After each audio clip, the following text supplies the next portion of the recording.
So for decades, luxury brands have understood something that many organisations still don't. People don't simply buy products, they buy what those products say about quality, about craftsmanship, about status, about themselves. And luxury has always been built on belief, which makes one question particularly interesting. Why are some of the world's most admired brands quietly losing customers' trust? Not because the products have become worse, but because the experiences surrounding them no longer live up to the promise. Sure, the store's beautiful, the advertising is exceptional, the product is meticulously crafted, yet the customer leaves feeling ignored or forgotten or processed. Our latest research analysed more than 19,000 customer reviews across 31 luxury brands, and the pattern was remarkably consistent. Trust wasn't breaking because of the product, it was breaking in hundreds of small moments before, during and after purchase. And perhaps that's the bigger story, because if trust can quietly erode in brands built on heritage, craftsmanship and excellence, what does that tell us about the rest of us? My name is Oliver King, Managing Partner at Engine, and welcome to CXD, where we explore the art and science of reimagining and delivering customer experiences.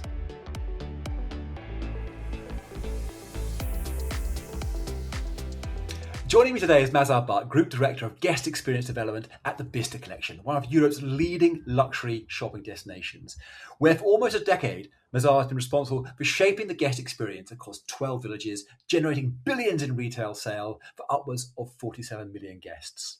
Now, working alongside some of the world's most prestigious luxury brands, Mazhar helps design and deliver the experience that surrounds the purchase, bringing together hospitality, retail, digital, and service design to create journeys that strengthen loyalty, elevate the customer experience, and deliver commercial growth. Now, before luxury retail, he led customer experience transformation in some of the world's busiest airports, giving him a unique perspective on how to combine operational excellence with deeply personal customer experiences at scale. Mazhar, welcome to CXD. It's great to have you with us. Thank you for inviting me. My pleasure, Ollie. So I'd like to start with a really fundamental question. When people spend thousands, sometimes tens of thousands of pounds on a luxury product, they're obviously buying something physical, but it feels like they're buying something much bigger than that.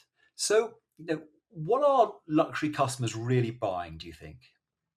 Yeah, great question. So, I guess first things first, the fact that we're having this discussion about trust means a lot to me because, as you've mentioned, someone who's been in the customer experience industry for upwards of 25 years, to have trust being spoken of so openly is it's high time.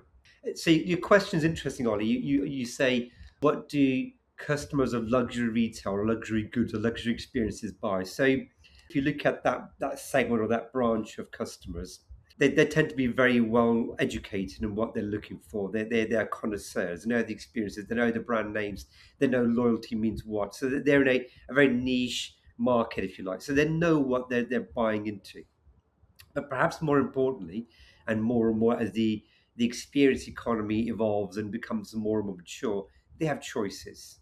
So for them, buying a product, a service is beyond just the product or the service. It's what it means to them personally. There are many studies, and you've spoken to me personally about how many decisions for a purchase are made based on emotions. I think it's upwards of 70 to 80% of are all emotional. In the luxury market, I'd say it's even more so. And trust comes across as one of the those highest or biggest drivers of the emotions. It's about, do I believe your values as a brand are in sync with my values as a consumer? And if you've got that sync, I absolutely trust you. I will continue to buy with you. If I can expand on that, Ollie, um, I've spoken to a few store managers in our collection from different brands, and quite often they'll talk about the story behind the product. And the story behind the product will often be known by many of their customers, their guests, their consumers as well. But you're not going to get the average guest going into the fields to find out where the leathers come from or how the stitching is done or how the factory is. You believe in the story. So the trust even goes down to how the story of the brand is portrayed. It's all about tapping into that emotion. I'm part of something bigger. So trust to me is by far the biggest driver of that emotional decision that luxury consumers are making.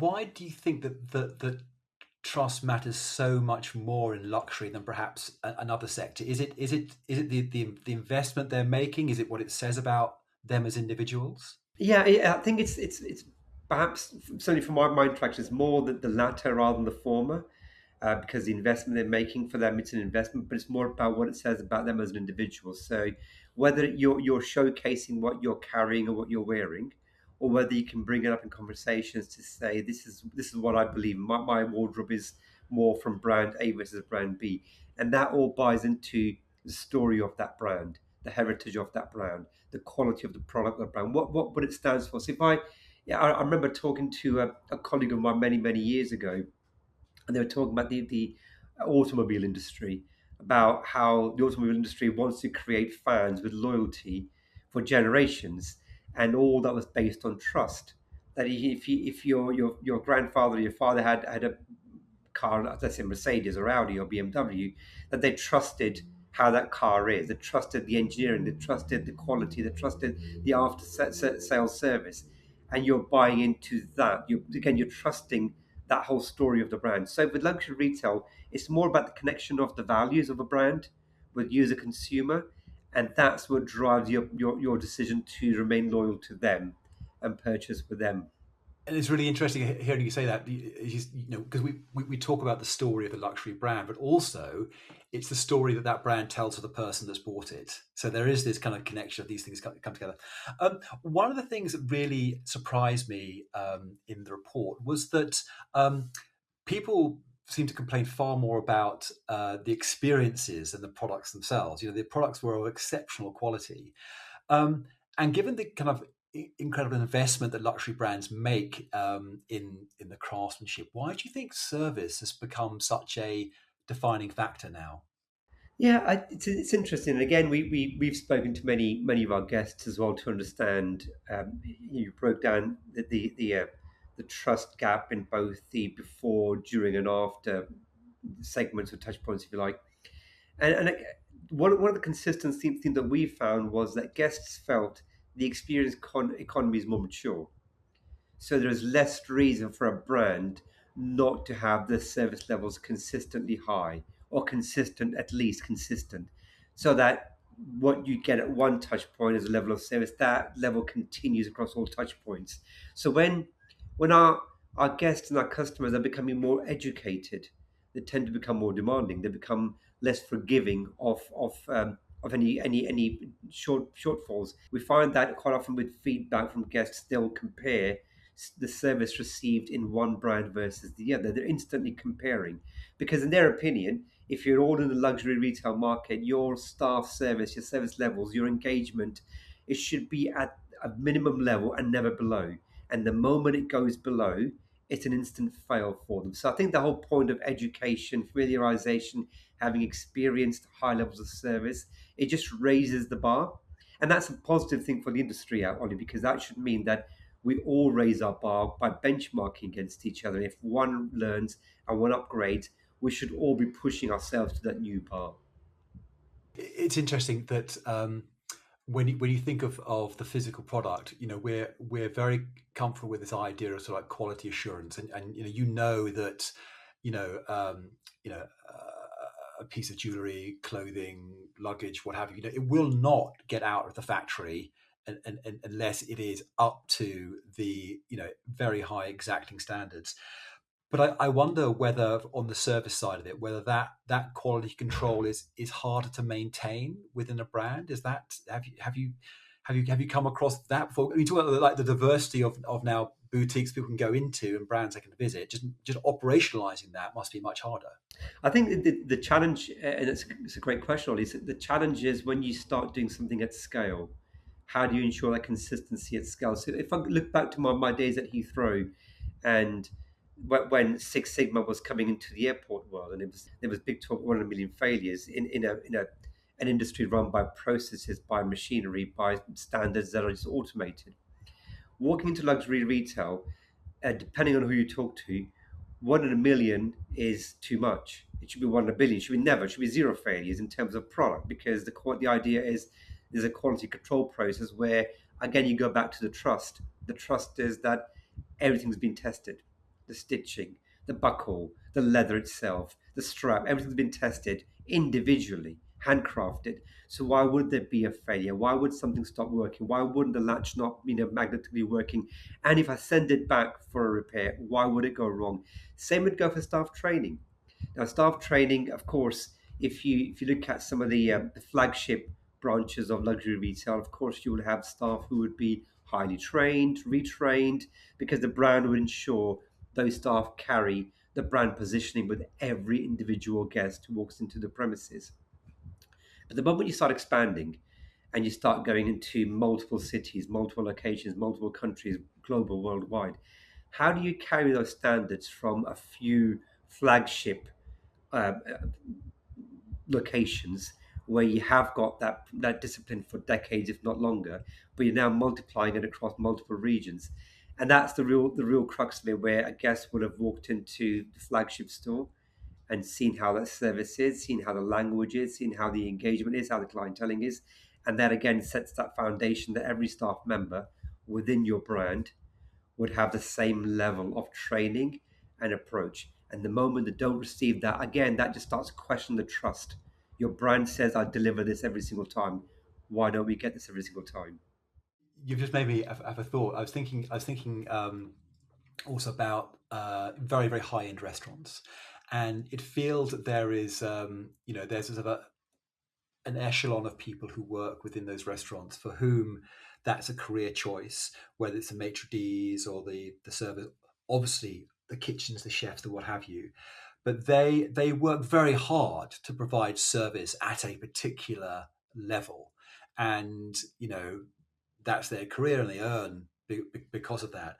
But I wonder whether, and they are held in such high regard. If you can't present the food in the right way, you know, in the restaurant, it's not going to be bought. You have to take on a lot of information. You have to tell the story about it all. But I wonder whether that same value is placed on the people within the boutiques and the stores within the sort of the luxury retail. Is that seen as a unique sort of career path? By many, yes, because in the world of retail, going to luxury retail, going to the kind of top end luxury retail, there's always this aspiration to be, for an employee, as a colleague, to be part of that brand story again. You want to be part of that brand worldwide. So there's absolutely is that desire. But luxury retail is not immune to the trends, the employment trends globally, where you will see that the Gen Z, the millennials, they're happy to move from one to the other. They perhaps haven't got the same loyalty that someone would have had 20 or 30 years ago working for one brand and seeing a future of them entirely. And the fact that when the generation now sees, the broader your experience, even within one industry, the higher the chances are of future promotion, senior leadership, being boardroom roles, because you've just got that much more exposure. And equally, I sense, Ollie, the the equation around trust is also changing and will continue to change. What trust is today won't necessarily be trust in 20 to 30 years' time, because ultimately, what are you trusting? If the brand evolves and the brand changes, what is it that you're trusting? So, are you trusting the fact that for a fashion brand, the leather is always sourced from a certain region and it can't be from anywhere else? Are you trusting the fact that this brand only caters for certain categories of guests and nothing else? And that's why I value them, because those brands will evolve. They will change as well. We've seen that in many, many other industries. Therefore, the question will be, do their current clienteling group, do they stay with that brand because that's what it always stood for, that's what they've always been, and they'll stay there? Or and that because that's what they trust today? Or will they change as well because the brand will say, we've had to evolve, we've had to change? And I've looked at, I remember a report around sustainability a few years ago around what role does sustainability play in that relationship between a loyal customer of a luxury retail brand and that brand. And we saw that as sustainability grew, the customers were demanding from their brand that they've been loyal to, that they've trusted for decades. They were demanding you bring sustainability into your values. And if you don't bring that in, I will question my relationship with you, because that trust isn't there. But I trust you as a brand that values sustainability, values sustainable sources of your materials. So I suspect trust will evolve. You asked a question about colleagues with more and more digital touch points, and with the evolution of AI, what will trust mean in the new world of AI? So I think trust is also evolving. So the debate around what trust means to a consumer, a customer, a client, a guest is well overdue. Luxury is probably one of those experiences within which sometimes a degree of friction is right. You know, you want to take your time to understand something, and technology is really, really good at making it all seamless and efficient and quick and what have you. But maybe you don't want to do that. Maybe you want to kind of take your time a bit more and appreciate it. You want to kind of, you know, connect with somebody else over the quality of your purchase and be made to feel special. And brands seem to spend enormous amounts creating desire before someone actually buys anything. But many of the customers kind of told us that after sales and returns and customer support are where the experience kind of begins to unravel. Why do you think that is? So it feels like at the front end of it is all good, that kind of you being sold it, but afterwards, ooh, you know, that Yeah, gets tricky. I completely agree, and I think this is where research such as what you have done with the door board is really key now for the next wave of driving guest experience. Why does it fall apart? I again, based on my own work and interaction with the brands, I think it all boils down to often the pressures being to drive sales, to get more sales. And in terms of where would you really focus your human resource at in the marketing, in bringing that footfall into your boutique, and then making sure you've got that conversion. That's where you really put all your best players at. The after sales, um, there may be an element, and I can't speak for the brand, but there may be an element of, well, the guest is already with us. Whereas those who we've got to bring in, or they're walking within the boutique, we've got to get the conversion. We've got to get them to buy the product. Once a product is already bought, there isn't necessarily that urgency. Now, dare I say, I think the top brands will probably still pay more attention to, because for them this is the lifetime value of a guest, not just one transaction. But there's clearly more pressure to get those immediate sales. But educating, like your reporters, educating the industry on what the impact of that poor post-purchase experience is, what's been missing. So You're dead right. It's with luxury brands. You'd imagine it is about lifetime value. You know, they want to have customers that have been with them. You know, since the first thing they bought was this, and they keep doing it for years and years and years. Because it's all thing about story of the brand, the story of the person. You know, you don't. It's not fast fashion at all. absolutely, yeah, absolutely. But Ollie, it all boils down to that investment and the value, because ultimately, um, whichever way you cut it, slice it, and dice it, there will be questions about the return on investment, and where do you invest more in order to drive sales. Now, the moment we turn that around and say, where do you invest more to drive loyalty, to drive trust, it drives a whole new behavior in the C suite. And I think reports like yours highlighting the value of driving trust and driving loyalty, what that means in lifetime, is what's been missing and what's needed more in at the C suite and the executives. Because once you understand what the loss or the opportunity loss is because of poor after sales service, what's the impact on loyalty, what's the impact on return visits, that's where you start paying attention to the ROI. And I think this is we are now at that pivot point as a segment, as an industry, uh, because there's more discussion about the value of loyalty now than there ever has been. Quite rightly, they may have been driven by other economic factors. It may have been driven by where the industry is right now. But the fact is, there's more of an appetite in the organization to understand this. What's been missing is data, really data that's compelling, that's proving the value, it's giving a dollars or a euros or a pounds figure to it.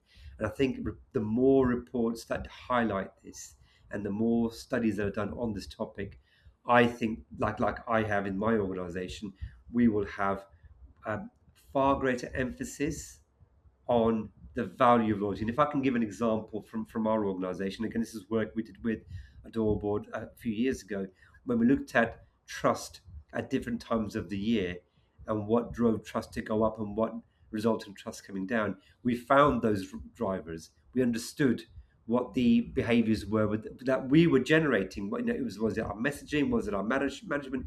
And we could see the impact of trust falling, interest falling. And we as an organization were prepared to take corrective steps to address that. That was all data driven, it was all insights driven.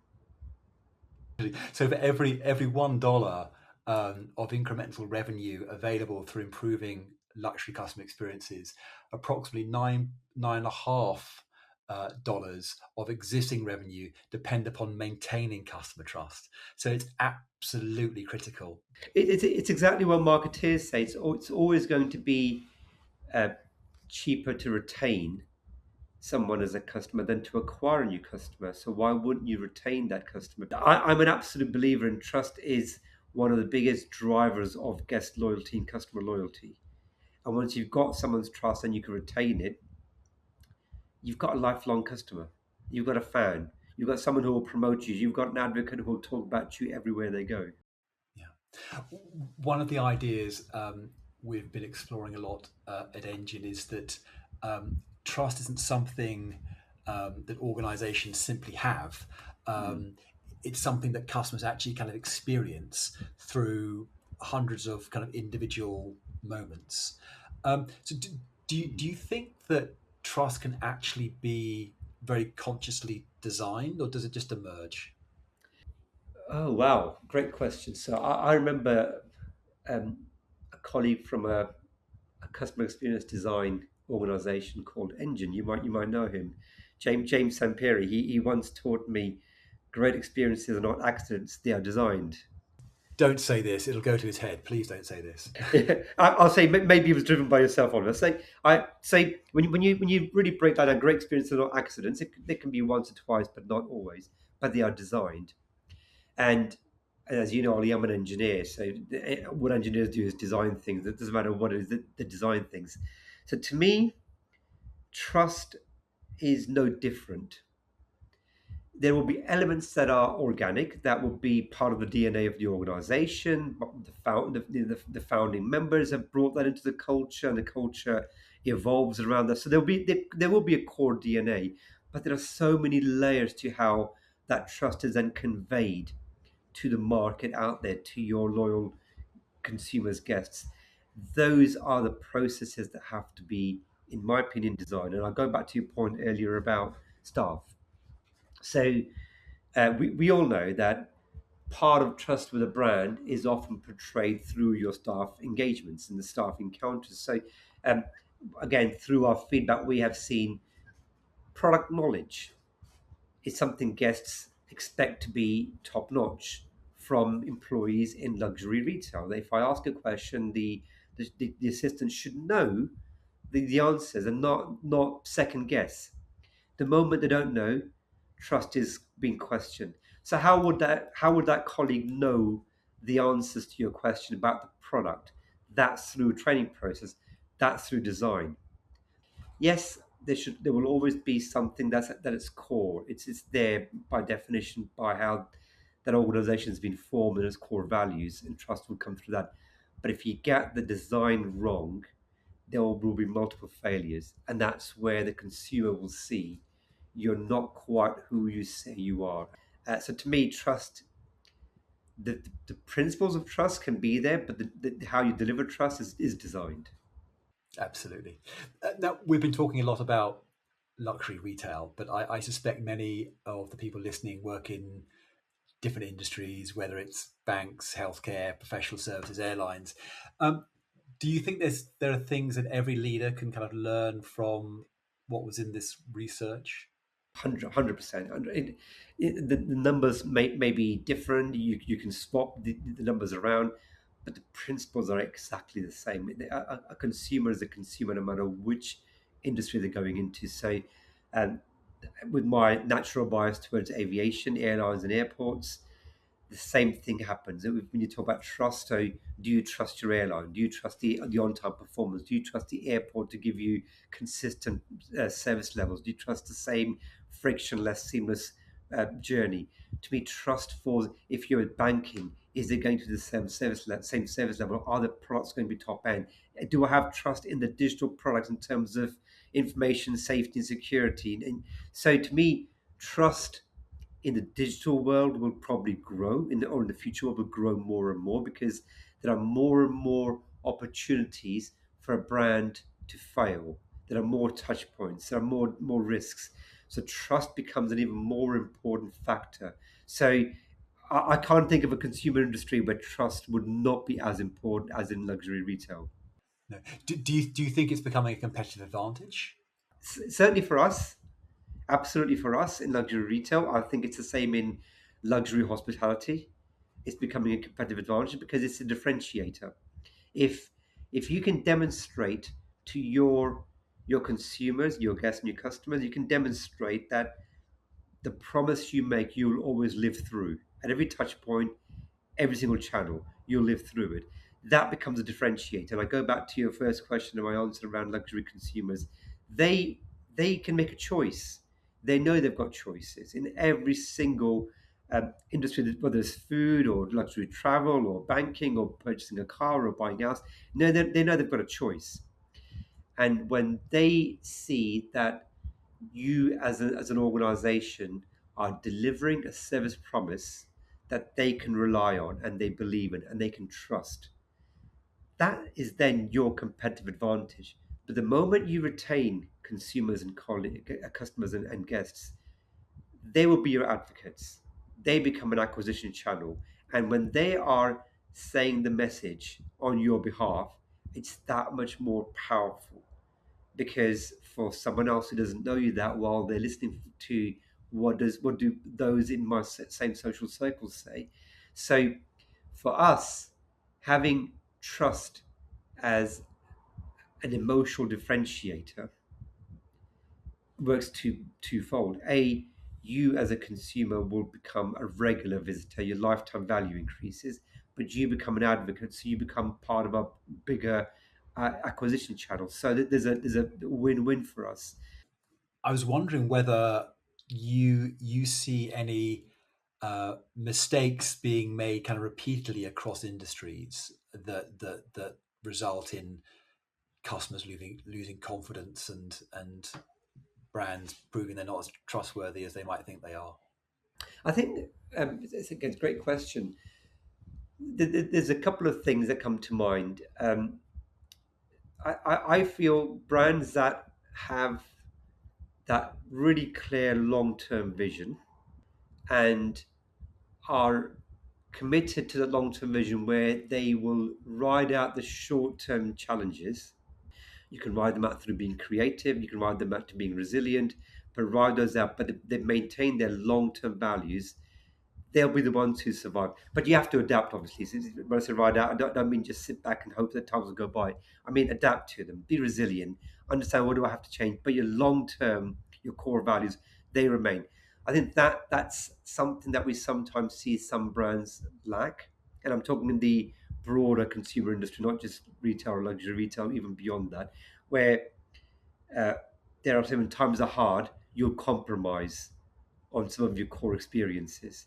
And the moment you start compromising on your experiences, you start eroding that trust. So the thing I would always say is when times are hard, you double down on your values because your consumers will see that, you know what, they didn't chisel things away. They didn't cut back on experiences. They didn't cut back on quality. They maintained that trust. And so to me, that's one mistake some brands we see making, or I see making, that you're actually doing the wrong thing at the time when you should be. So, as an example, from Value Retail's point of view, through COVID, um, the line we had was we're going to go extra in our investment with brand relationships. So whether it's time investment, assurance, whether it's commercial deals, because we wanted to make sure that the our brands, who are also like our customers. Our brands are key to our existence.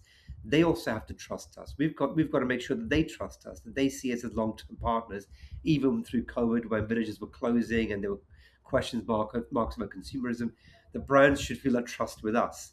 So we invested heavily in terms of all our resources, be human or financial, to maintain those relationships, ensure they're engaged in long-term plans, as much as we were investing in making sure the consumers also understand, our guests understand, we are staying relevant.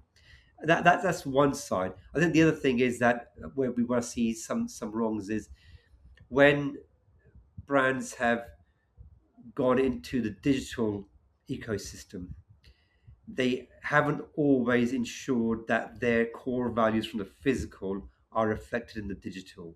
It's almost as if they've created a digital on it all on its own. And sometimes I've seen examples where the physical experience is completely different emotionally, just as an experience, to the digital. And you start questioning, are you the same brand or are you two different brands? And again, in luxury retail, the luxury consumer wants to see one brand. So let's final question. Let's imagine that you are advising a CEO of a global luxury brand, and they've got the boards behind them. They've got all the investment they need, but they can only really focus on three things over the next kind of 12 months.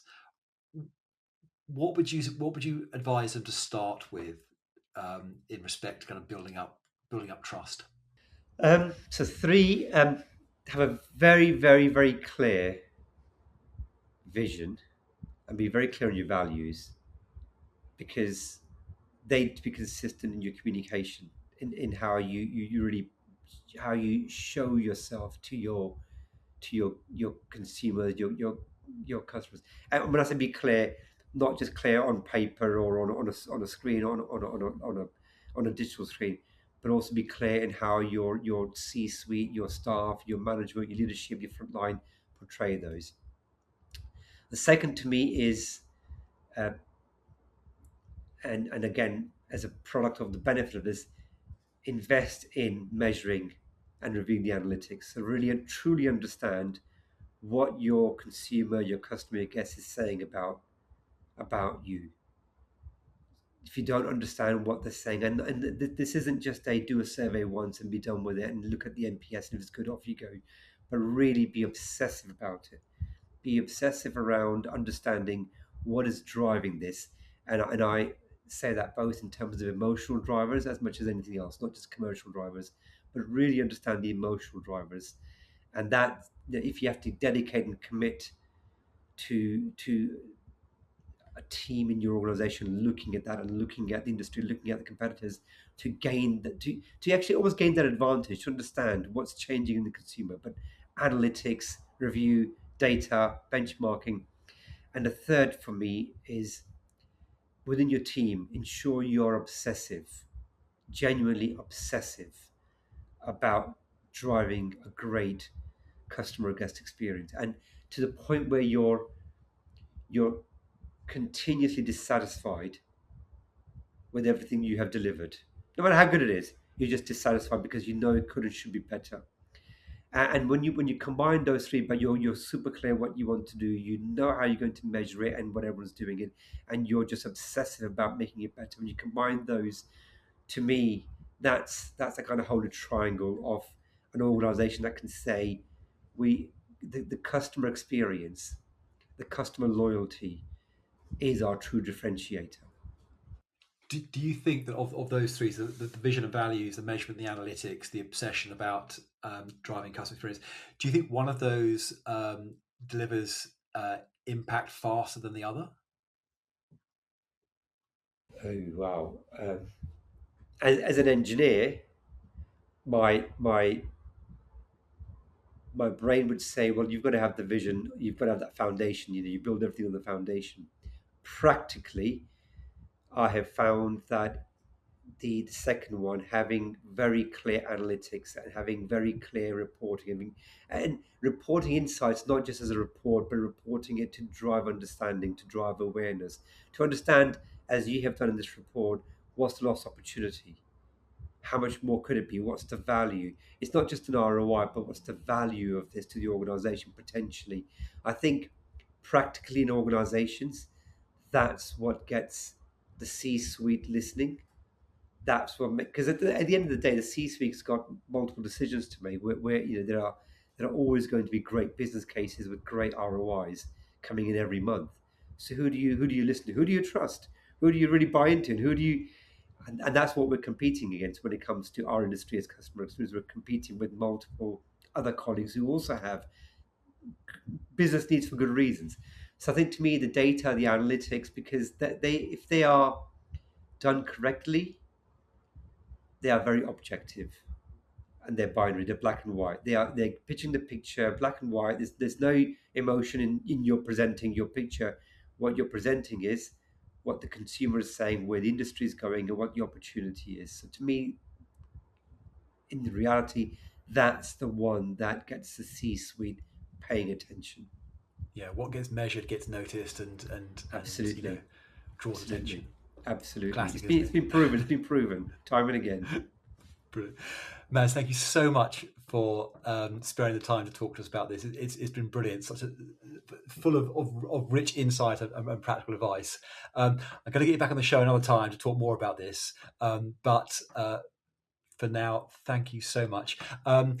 We'll put loads of resources down in the description of the podcast, including the link to the luxury trust gap report, so people can have a look at that and ponder it and see what they can do.